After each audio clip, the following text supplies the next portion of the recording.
네, 현재 중국 시장을 짚어보겠습니다. 지난 주말 사이에 발표됐었던 중국의 수출입 지표가 상당히 부진하게 발표가 됐죠.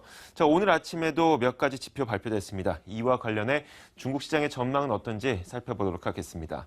유안타증권 김석환 연구원 연결돼 있습니다. 안녕하세요. 안녕하십니까? 네. 자, 우선 오늘 오전 10시 30분에 소비자 물가와 또 생산자 물가가 발표됐습니다. 이 발표 내용 어떻습니까? 네, 일단 상당히 좀 부진하게 나왔다라고 볼 수가 있겠습니다. 소비자 물가 상승률 같은 경우는 전년 동기 대비 0.8% 증가하는 모습을 좀 보였고요. 지난달에 1.5%, 시장 예상치가 1.1%였는데 예상치를 하회하는 모습을 나타냈다라고 보시면 되겠습니다. 특히 그 지난해 상반기 이후에 지속적인 그 감소 추세를 보이는 모습이었기 때문에 중국 역시 글로벌 디플레이션 늪에서 빠져나오지 못하는 모습이지 않나라고 볼 수가 있겠고요. 자, 시장의 일각에서는 현재 중국 증시가 0.2% 정도 상승을 하는 모습을 좀 보이고 있는데 시장 일각에서는 이지적인 추가적인 부양책에 대한 가능성도 있다라고 보시면 될 것 같습니다.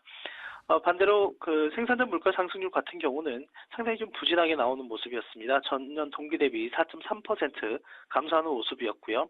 시장 예상치가 3.9% 감소였기 때문에 이 역시 시장 예상치를 하회하는 모습이다라고 볼 수가 있겠습니다. 역시 그 지난해 4월 이후에 개선 흐름을 보이던 생산자 물가 지수도 7월 이후부터 재차 악화되는 모습을 좀 보였었고요. 아무래도 그 유가 하락의 영향으로 인해서 원가 상승 압력이 둔화가 된 것으로 풀이해 볼 수 있겠습니다. 최근 지표가 좋지 못하게 나타나는 이유 가운데 가장 큰 것으로 유가 하락을 꼽는 경우가 상당히 많은데, 자, 그렇다면 이렇게 중국과 관련된 지표들이 좀 부진하게 나오면서 중국 정부는 좀 어떤 스탠스를 취하게 될까요?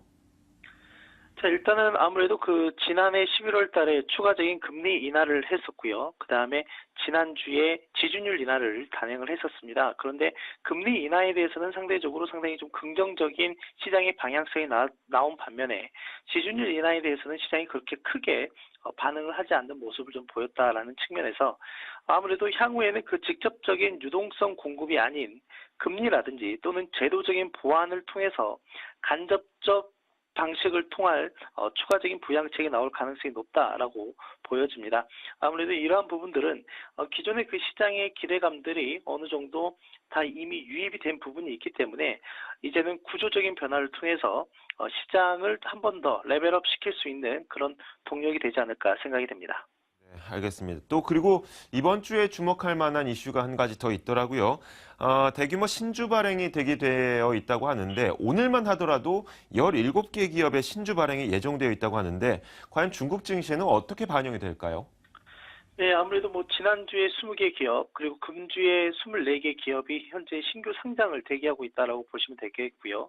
또한 그 193억 위안 규모의 보호 예수가 해제됨으로써 실제로는 그 시장이 물량 압박을 받고 있다라고 보시면 될 것 같습니다. 그런데 저는 이 부분을 그렇게 크게 부정적으로 보지는 않는다. 오히려 시장의 조정의 빌미를 찾으려고 하는 부분을 좀 이해를 해야 되지 않을까 생각이 되고요. 반대 급부적으로 좀 생각을 해본다라고 하면 투자자들 입장에서는 일단 선택의 폭이 넓어졌다라는 부분에 대해서는 긍정적 요인으로 좀 판단을 해보시면 좋지 않을까 생각이 됩니다. 네, 알겠습니다. 일각에서는 이 신규 상장 기업들이 들어오게 되면 자금이 이쪽으로 몰릴 수가 있기 때문에 변동성이 더 커질 수 있다라는 의견도 있었지만, 김석환 연구원의 의견은 좀 다른 것 같습니다. 최근 이제 조정을 보이고 있는 중국 증시가 3천선을 위협하진 않을까 이런 불안감도 일부에서 나오고 있는 것 같거든요. 어떻게 보십니까? 네, 실제로 그 어제였죠.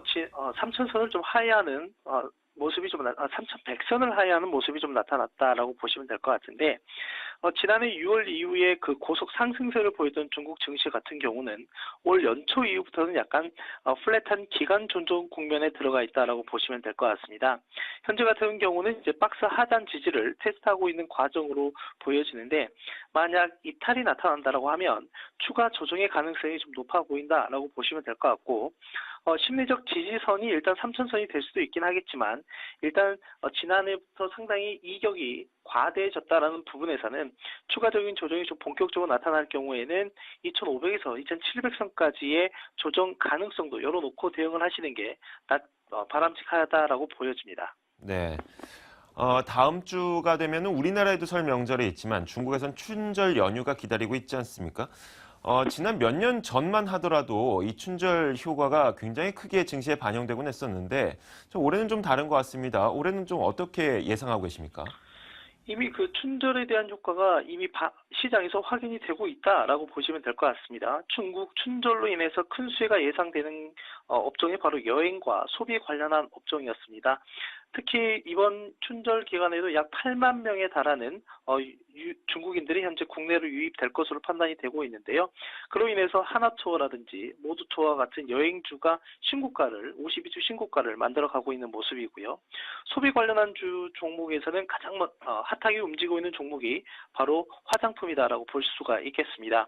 화장품주들 같은 경우도 지난해 상당히 강한 상승세를 좀 보였었고 최근 3개월 동안 약간의 조정 기간을 거친 이후에 다시 상승세를 좀 만들어가고 있다라는 측면에서 이제는 그 중국의 춘절 영향이 이미 시장에서 확인이 되고 있고 이제는 춘절 이후에 넥스트 모멘텀에 대해서 좀 집중해야 될 시기가 아닌가라고 생각이 됩니다.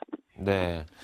어떻게 보면 달리 말하자면 이 춘절 효과는 이미 시장에 많이 반영이 된 것 같고 다음 모멘텀을 기다려보자라고 얘기했는데 자 이런 가운데 뭐 지표는 별로 좋지 못하고요. 과연 이런 시장에서 우리나라에 있는 투자자들은 어떻게 대응하는 것이 좋겠습니까?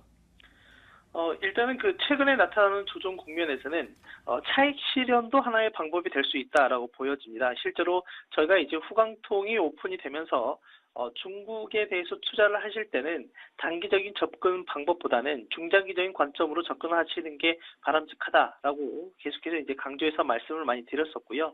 그런데 이제 지난 3개월이죠. 11월 달 이후부터 보면 일부 금융주 그리고 중국 정책 관련한 종목들이 상당히 강한 상승세를 보였습니다. 실제로는 적게는 50%, 많게는 100%가 넘는 상승세를 좀 보였었기 때문에 단기간에 이러한 부분에 대해서는 차익 실현 욕구가 좀 상당히 강하지 않을까라고 생각이 되고요.